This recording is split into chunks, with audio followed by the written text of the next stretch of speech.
안녕하세요. 전 환갑의 나이를 조금 넘긴 나이에 혼자서 아들을 키우고 있는 남자입니다. 여러분들은 정말 믿었던 누군가에게 뒤통수를 크게 맞거나 상상하지도 못한 배신을 당했던 경험이 있으신가요? 저는 정말 그 지독한 경험 하나 때문에 더 이상은 여자를 못 믿게 되었습니다. 제 아들은 이제 결혼을 앞두고 있습니다.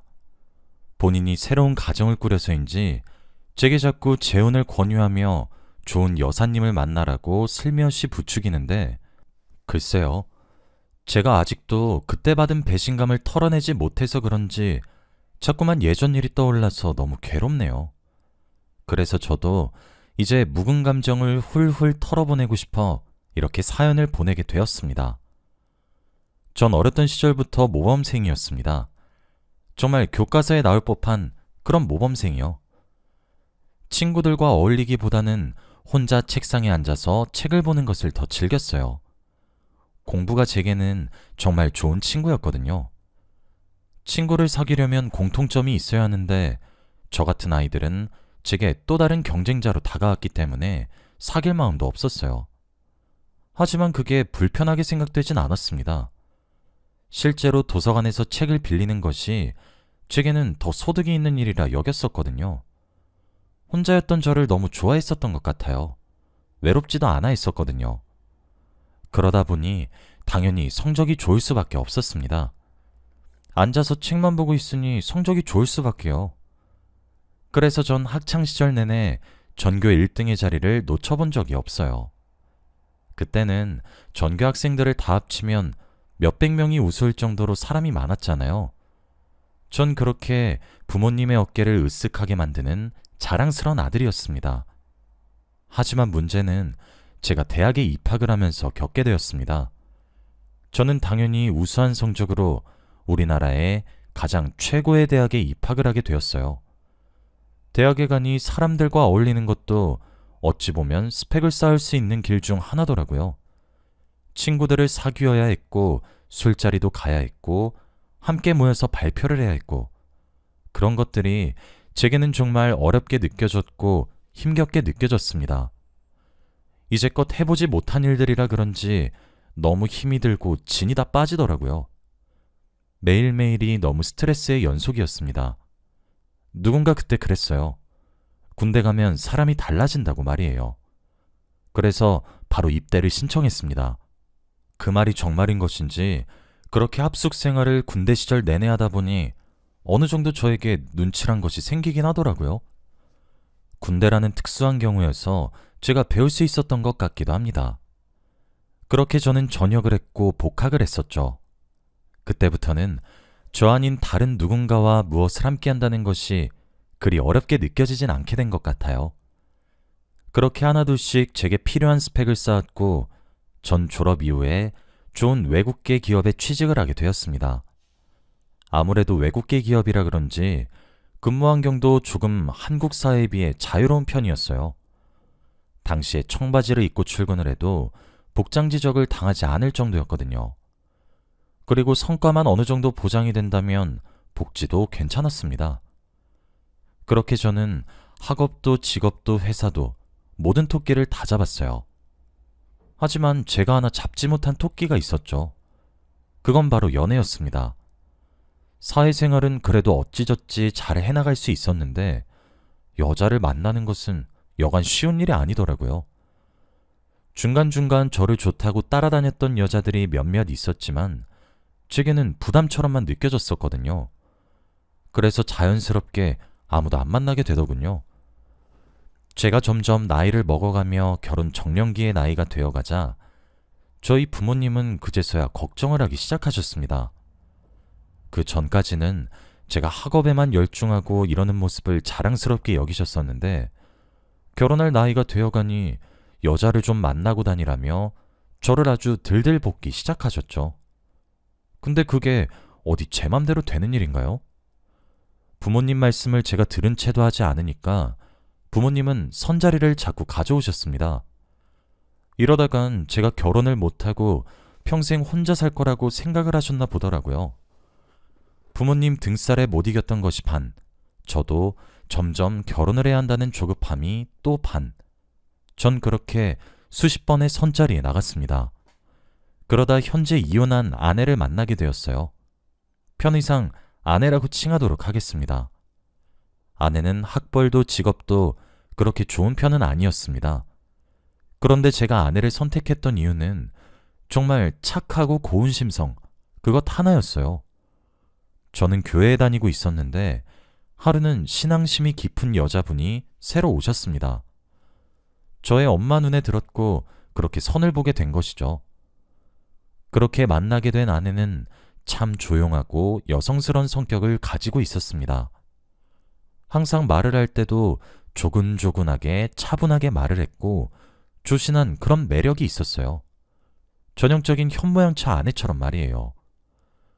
우리 두 사람은 그렇게 2년이 조금 넘는 시간 동안 연애를 했고 슬슬 결혼 이야기가 오고 갔습니다. 그러다 아내의 뱃속에 아들이 태어난 것이었죠. 저와 아내는 부랴부랴 결혼을 하게 되었습니다. 그리고 아내는 결혼과 동시에 일을 그만뒀고 전업주부로 전향을 했어요. 저 혼자 외벌이를 해도 저희 가족들 모두 먹여 살리고도 남았거든요. 저는 결혼과 동시에 아내에게 모든 경제권을 넘겼습니다. 남자인 저보다 돈을 잘 모으겠지 하는 생각으로 말이에요. 그리고 그것이 제게 일어난 비극의 첫 단추였죠. 아내는 무척이나 따뜻한 아내가 되어주었고 아들에겐 자애로운 어머니가 되어주었습니다. 제게 아침을 매일 차려주었고 집은 항상 청결하고 깨끗하게 유지가 되었죠.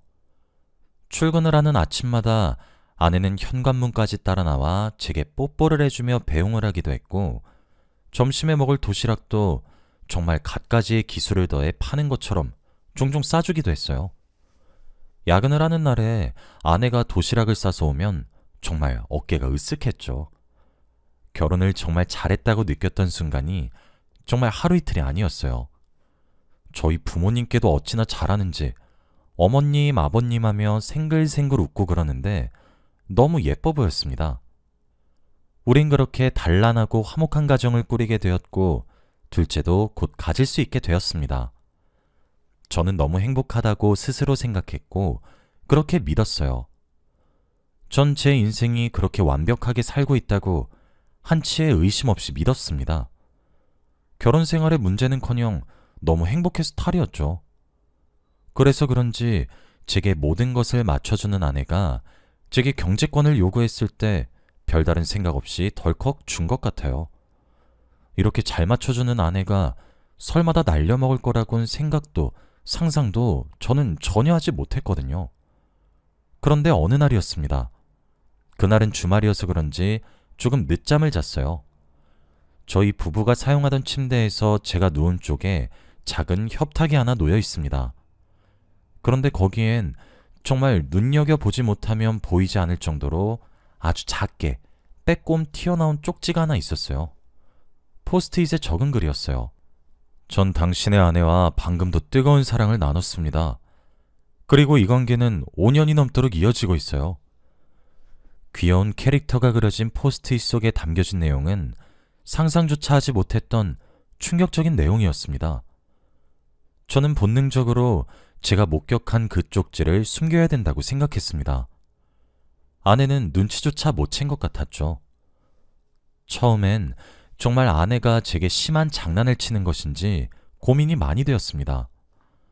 하지만 하루가 지나고 이틀이 지나고 일주일이 지나도 아내는 쪽지에 대한 언급조차 없었고 그 일주일 사이 쪽지가 2개 더 늘었어요. 제가 그 쪽지를 빼서 그런지 제가 읽는다는 것을 눈치챈 사람이 2개를 더 적었더라고요. 당신의 아내는 저만 만나는 것이 아니에요. 저는 목요일에 만나는 사람입니다. 오늘도 당신의 아내와 뜨거운 밤을 보냈습니다. 정신 차리세요. 우리는 당신의 출장을 반기고 있단 걸 아시나요? 사실 제가 일하는 곳이 외국계 기업이라서 그런지 해외 출장이 정말 잦은 편이었거든요. 그렇게 불편한 진실을 마주하기 직전인 상태가 되었어요. 저는 꾀를 내었습니다. 아내에게 출장을 가겠다고 거짓말을 했어요. 며칠 뒤 3박 4일의 일정을 보내게 될 것 같다고 말이에요. 아내는 다른 때와 똑같은 얼굴로 제 캐리어를 꺼내 출장짐을 싸주었고 절 배웅했습니다. 저는 회사에 연차를 쓰고 집 근처 카페에서 커피를 마시며 진정하려고 애를 썼습니다. 그리고 늦은 밤이 되었을 때 저는 집으로 들어갔어요. 당연히 출장을 가지 않았으니까요. 그때까지도 저는 아내가 그럴 리 없다고 생각을 했던 것 같아요. 그냥 평소와 달리 조금 심한 장난이라고 넘기면서 말이에요. 그런데 현관문을 여니 눈앞에 펼쳐진 풍경에 진짜 기가 막히더라고요. 다른 사람이라고 생각이 들 정도의 진한 화장을 한 여자가 있었거든요. 새빨간 립스틱에 길게 뺀 아이라인까지, 게다가 옷차림은 더욱 가관이었습니다. 가슴이 훤히 보이는 노출을 한 상의에다가 아슬아슬한 길이의 미니 스커트에 스타킹은 또 망사 스타킹을 신고 있었습니다. 그 여자는 바로 제 아내였습니다.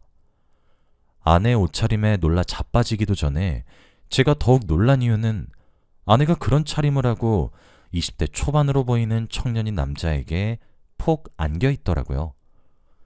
제가 들이닥쳤던 순간은 거사를 치르기 직전인 순간이었다고 말이에요.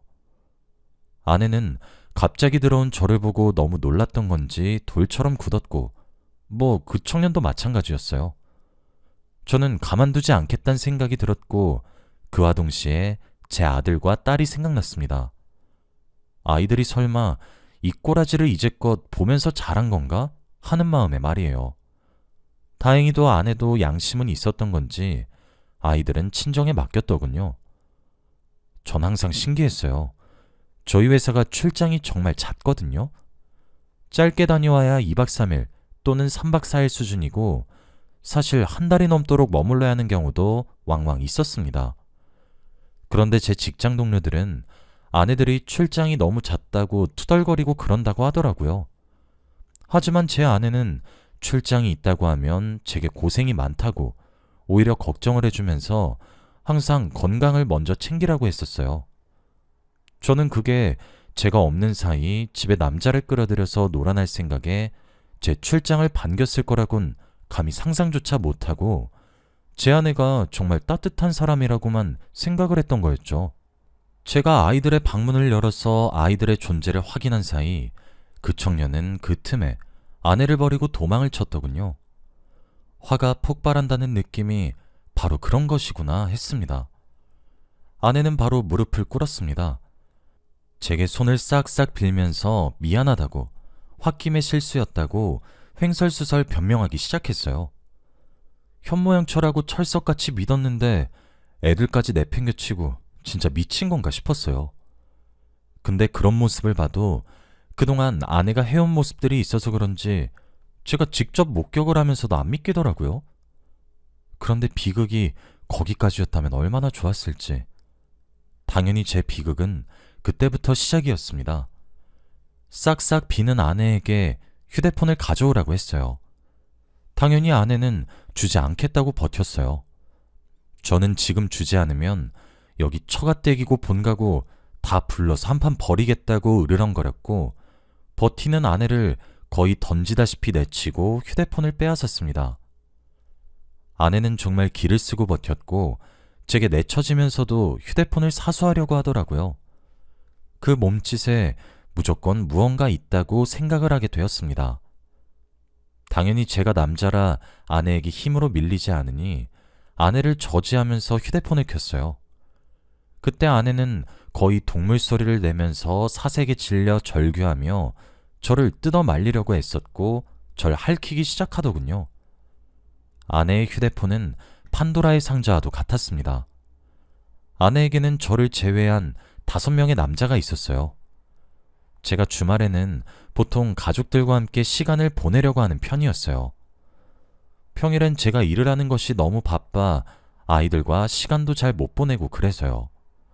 그래서 그런지 평일을 요일별로 다른 남자를 만나면서 보냈더군요. 월요일부터 금요일로 저장된 5 남자로부터의 연락을 보니 진짜 기도 안 차더군요. 아내는 제게 모든 것을 들키고 나니 망연자실해 하더군요. 사실 아내가 다른 남자와 바람만 폈으면 다행이다 싶었습니다. 이제껏 아내는 제가 피똥 싸며 개고생을 해서 벌어온 돈을 그렇게 평일에 남자친구들에게 퍼다주고 있었어요. 그것도 아내의 휴대폰을 보던 중 2천만 원 고마워 자기야. 사랑해. 라는 연락을 보게 되었고 설마 하는 생각으로 내역 조회를 해보니까 어이가 없었죠. 저는 그 모든 사실을 결혼한 지 15년 정도가 되었을 때야 모든 진실을 알게 되었습니다. 제 연봉이 그 시절 당시에 1억이 넘었었어요. 직장에서 근속도 꽤 했었으니까요. 저는 제가 그렇게 벌어온 돈을 아내가 현명하게 관리하고 있는 줄 알았습니다. 그런데 모은 돈이 없더군요. 아니, 빚이 없단 사실이 감격스러울 정도로 말이에요. 어이가 없다는 말로는 그 당시의 감정을 다 표현할 수가 없었습니다. 그동안 검소하게 생활한다고 믿어 의심치 않았는데 저희는 하루살이 인생을 살고 있었더군요. 전 이게 무엇이냐고 따져 물었습니다. 아내는 그저 잘못했다고 엉엉 울면서 비는데 저게 진짜 인간인가 싶더군요. 사람 탈을 쓴 악마와 다름없었고 제 바지가랑이를 붙잡고 울면서 매달리는 아내를 보니까 온몸에 소름이 끼쳤습니다. 전 아내의 뺨을 후려쳐 내리면서 당장 집에서 꺼지라고 발광을 하기 시작했고 그 차림새 그대로 신발도 주지 않고 내쫓았어요. 저는 정신을 차리자마자 아이들의 존재가 걱정이 되었습니다. 현관의 비밀번호를 바꾸고 처갓댁에 아이들을 데리러 갔더니 아이들은 영문도 모르고 있더군요. 그나마 불행 중 다행이라고 생각했죠. 저는 곧바로 변호사를 찾아가 상담을 했습니다. 당연히 상간자 소송은 물론이고 위자료 청구까지 모두 상담을 받기 위해서죠. 단순 계산만 해도 제가 가져가서 손에 쥐어준 제 월급이 10억이 넘습니다. 변호사님께서 혀를 내두르시며 상간자 소송과 이혼 소송 모두 승소할 수 있다고 하셨어요. 하지만 날린 돈을 찾는 것은 조금 어려울 것 같다고 하면서요. 진짜 살면서 그렇게 이성을 잃을 정도의 화는 처음 겪어봤습니다. 그런데 더욱 대박이었던 사실은 그게 끝이 아니었단 거였어요. 변호사님은 제게 아내의 불륜이 얼마 정도 지속되었는지 물어봤고 전 모른다고 대답했었죠. 제 대답에 변호사님은 조심스레 아이들의 친자검사도 진행해야 할 것 같다고 하셨어요. 그런데 그 말을 들으니 등줄기에 소름이 끼치더라고요. 설마 그 정도까지 쓰레기일까 싶었는데 맞더군요. 아들은 제 아들이 맞았지만 딸아이는 제 아이가 아니었습니다. 저는 하늘이 무너지는 듯한 기분이었어요. 아내의 휴대폰을 증거 삼아 저는 이혼을 준비했고 상간자들과의 소송도 준비했어요. 처자식 먹여 살리겠다고 열심히 노력한 대가가 고작 이거란 사실에 너무 기가 막혔어요. 아내가 지금은 5명의 남자를 요일별로 돌아가면서 만나고 있었지만 아내의 휴대폰에 남은 기록들을 보고 지금은 헤어진 상간자들까지 합치니 20명이 넘더라고요. 전 전부 다 소송을 때렸습니다. 우리나라가 법치국가라서 그놈들은 천만다행으로 생각해야 할 겁니다. 고소를 몇 개를 했는지 헤아릴 수 없을 정도가 되니 하나둘 제게 합의를 신청해왔어요. 전 하나도 합의하지 않았습니다. 결혼을 앞둔 남자들도 있었고 이제 신혼생활을 하고 있는 놈들도 있었죠. 제 가정을 파탄내놓고 새로운 결혼생활? 전 용납 못했어요. 당연히 그 20명이 넘는 모든 놈들이 2천만 원에서 3천만 원까지의 위자료를 내야 했고 전 그 사실을 그놈들이 다니고 있는 회사에도 법적으로 알렸습니다. 월급을 가압류를 거는 방식을 통해서 말이에요. 그래서 그런지 20명 중 10명은 추후에 이혼을 당했다고 하더라고요. 제게 욕설이 가득 담긴 연락을 몇 명이 왔길래 그것도 협박죄로 고소했어요. 사람이 일을 한번 가니까 정말 무서워지더군요. 딱 한 사람 합의했네요. 목요일 남자 한 사람이요. 그 사람도 제 아내랑 노란한 점은 똑같았는데 제게 알려줬으니까요. 제가 변호사님을 통해 물어보니 원래 아내가 결혼 전 만났던 전 남자친구였어요. 돈이 많고 집안이 좋은 저를 선택하면서 자기를 버렸다고 인생을 망가뜨려주고 싶어서 불륜을 저지르게 했다고 제게 정말 미안하다고 했다고 하더라고요. 그 남자는 합의금으로 제게 1억을 건넸고 전 그걸 받아들이면서 그 사람의 고소만 유일하게 취하를 했습니다. 사실 위자료로 제가 잃은 돈의 대부분을 메꾼 것 같기도 해요. 당연히 아내는 고소를 당했고 전 처가댁이고 저희 집이고 가릴 것 없이 다 폭로했습니다. 저희 부모님은 다른 모든 사실보다 딸아이가 제 핏줄이 아니란 사실에 뒷목을 잡고 쓰러지더군요. 아내는 그제서야 깊은 후회를 하는 듯 했습니다. 아마 제 생각에는 일탈이 걸리지 않고 계속 이어지니 더욱 커다란 쾌감과 자극을 원했던 것 같아요. 그렇게 더 자극적인 것을 느낄수록 브레이크가 고장난 자동차처럼 스스로는 멈출 수 없는 상태였던 것 같았죠. 저는 이혼소송을 진행하면서 딸아이의 친생자 부인의 소송도 함께 했습니다. 아내는 제게 키운 정도 없냐고 울부짖더군요. 제 딸아이도 제게 버림을 받게 되니 절 붙잡는데 참 가슴이 찢어지는 듯 했어요. 애가 무슨 죄인가 싶더라고요. 그런데 그렇게 치면 저는 무슨 죄인가요? 저는 그렇게 이혼에 성공했고 아들만 데려와 키우기 시작했습니다. 아들이 사춘기를 겪는 그 시절에 그딴 짓을 벌인 제 아내 때문에 아들은 정말 방황했습니다. 겨우 마음을 가다듬어 자리를 잡고 지금은 행복하게 해주는 며느리를 만난 것 같아요. 정말 믿었던 가족에게 그런 일을 겪어서 그런지 현재 아들의 결혼을 앞두고 아들이 재혼을 권하는 상황이 달갑진 않아요. 아내와 이혼 후 아들은 그런 여자를 엄마로 두고 싶지 않다고 말을 하고 다녔습니다. 실제로 곧 있을 결혼식에도 아내는 부르지 않았어요. 아들도 그 이혼 이후에는 그냥 엄마가 돌아가셨다고 얘기를 하고 다니더라고요. 그 심정이 참 뼈저리게 이해가 되었죠. 아내는 뻔뻔한 건지 낯짝이 두꺼운 건지 아들의 결혼 소식은 어떻게 들은 것인지 저와 아들에게 연락이 옵니다. 아들은 질색팔색하면서 화를 내긴 하지만 말이에요. 저도 이제 하나뿐인 아들마저 결혼시키고 나면 저 혼자 어떻게 살아가려나 걱정이 되긴 합니다. 저도 좋은 사람과 함께 평화로운 노년을 보내고 싶은데 할 수 있을지 잘 모르겠네요. 여기까지가 제 이야기였습니다. 제가 이 상처를 이겨내고 새로운 사랑을 할 수 있게 많은 응원 부탁드립니다.